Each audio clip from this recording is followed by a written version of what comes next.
Bismillahirrahmanirrahim. Welcome to our beloved course Grammatical Structure. This is lecture number 12, and today we are to have a very light, very simple lesson regarding what is called global connections or global connectors.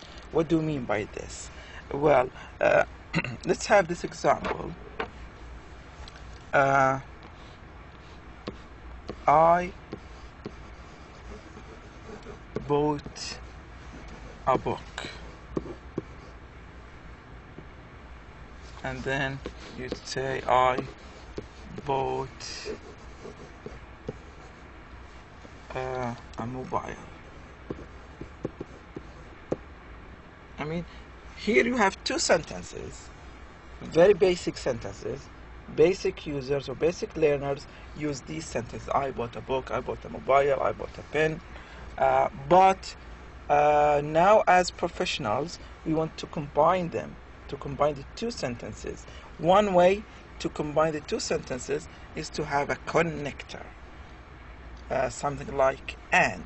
You can have and here, and you say I bought a book and I bought a mobile, and then you have one sentence. I mean, it sounds better than before. I bought a book and I bought a mobile.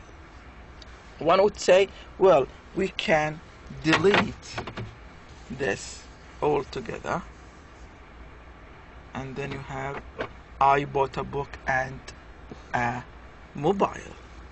It becomes now better. So there are different ways in how to improving sentences. One way to do so is to have these global connections or global connectors. So what do they mean, or what do they do? They connect two sentences and they become like one sentence. Examples, we have and, but, nor, or, so. So, and we have an example here. I am sick today. I am sick today, but I will go to work. But is used to change thoughts or to talk about two different things. I am sick today. One would expect that you are going to stay home or to go to the hospital or to see your doctor, but here we have but I will go to work. So but is one way to connect two sentences. Either we can have them as one sentence or two sentences. We can say comma here and then but I will go to work. Nor means something negative. This is not good nor acceptable. It's neither good nor acceptable. So with nor we use usually we use the word neither. So you can say it is this board is giving me hard time. It's neither good nor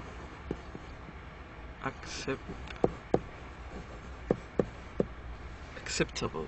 So sometimes or most of the time we use neither nor, which means negative. It means it's like you are saying not. This is not good, not acceptable. It's neither good nor acceptable. It's neither beautiful nor pretty. It's neither cheap nor worthy buying. It's neither it's neither hot nor there is or there are air conditioning. So basically we use them in when expressing negative things. Or we know the use of words like giving options or choices or different things. I'm going to in this summer I'm going to the US or Britain or Spain, for example. With so gives a result.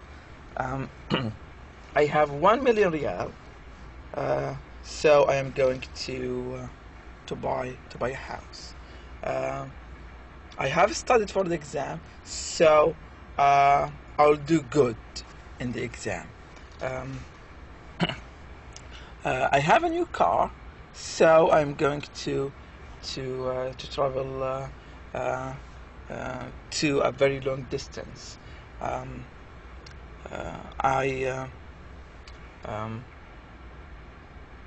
I gave my brother my coat so he can warm up himself.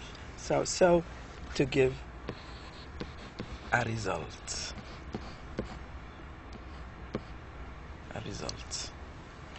Let's go to more connectors. These are adverb clauses to give condition, contrast, reason, and time. So let's start with if and unless. If and unless is used for condition.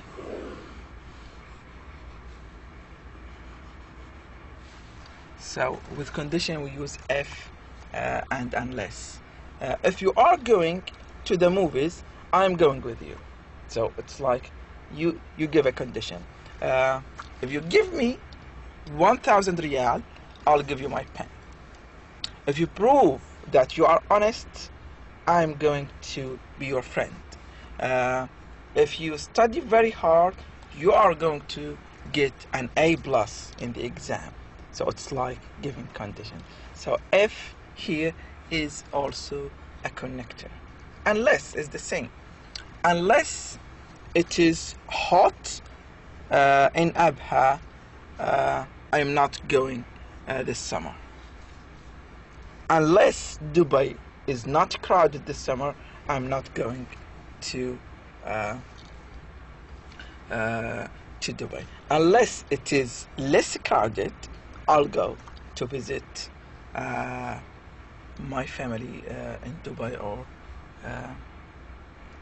anywhere in the world. So if and unless is used for conditions. We have although, even though. It's more like a contrast. Even though we are friends, even though we are friends, he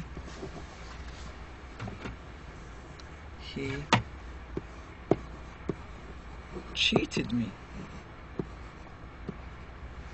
So even though we are friends, he cheated me. So there is a contrast between the two sentences. We are friends, but he did something bad to our friendship. Although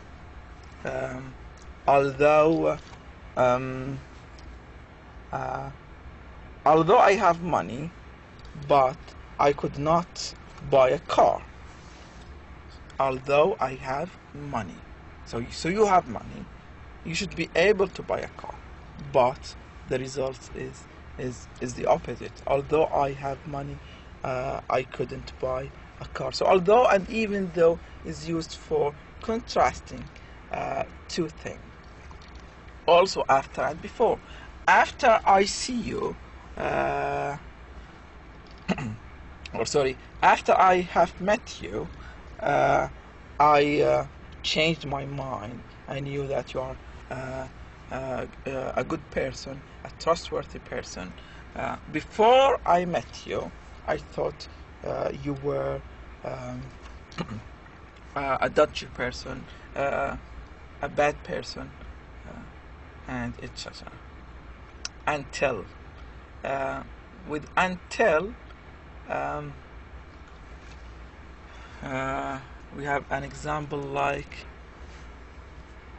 until you retain my book to me, I'm not going to give you another book. Until you finish studying, we are not going to chat, for example. So again, until is used for time. So in the period between the two things, after, before, and until, here we have the connection between the two sentences. When or since our childhood, or since we were little children, we haven't, for example, exchanged toys. For example, when we traveled to Mexico, we visited a lot of places. So all of these talk about time.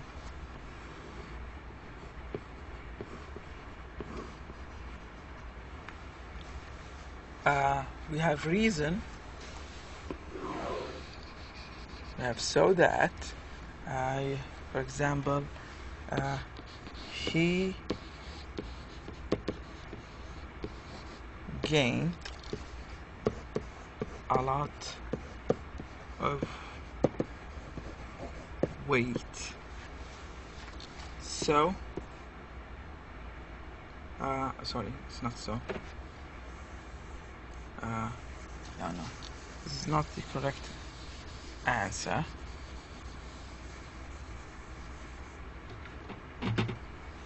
I would say she ran into the room so that she can answer the phone. She ran into the room so she can answer the phone. So that is something like therefore.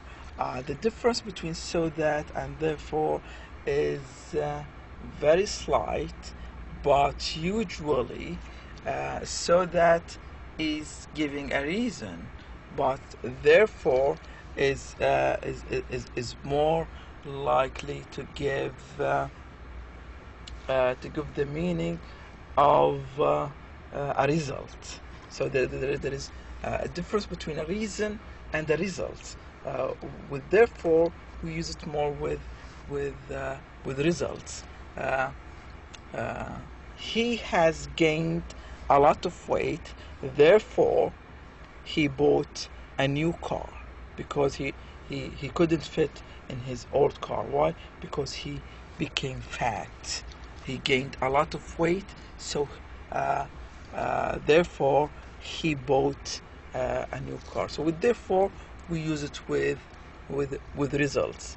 For reasons, we use so that and because it's very simple, and I know that you know a lot of because from intermediate and high schools, and I don't think I need to explain it to you.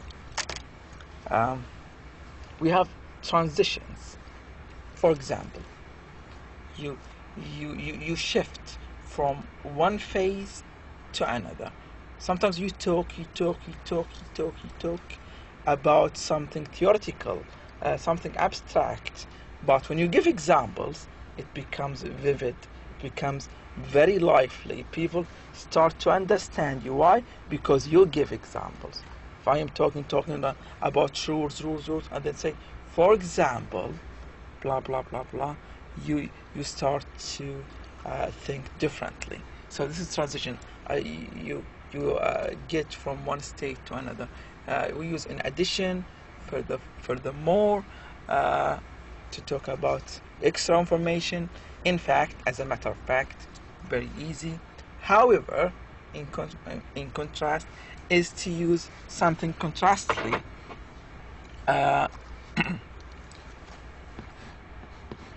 He is poor, however he married a rich woman. He is poor, however he married a rich woman. So however, to talk about two different things. Therefore, as a result, consequently, this is when I talked about earlier. Therefore, we talk about a result. Also, we can use as a result, consequently, to give some flavor to our sentences. Sometimes we can use first, second, third to talk about ordering of things, or to talk about different points. This is it about these connectors. What you need from all of these connectors, that you know their meaning and how to use them in sentences, just like the sentences that I gave you. In the final exam, I'm going to give you sentences, and then which one is the best one to choose. For example, he gained a lot of weight, and then blank, bought a new car. In the blank, do we use therefore? Do we use because? Do we use nor? Do we use although? I'm going to leave this question to you to answer. I think the answer is very clear, but I'm not going to answer. You can leave the answer in the discussion forums, and we will see who is going to get it right. Again, the question is, he gained a lot of weight, blank, farah. He bought a new car. So which is one is the correct answer? Therefore, because, nor, although. And thank you for watching and listening. Wish you all the best.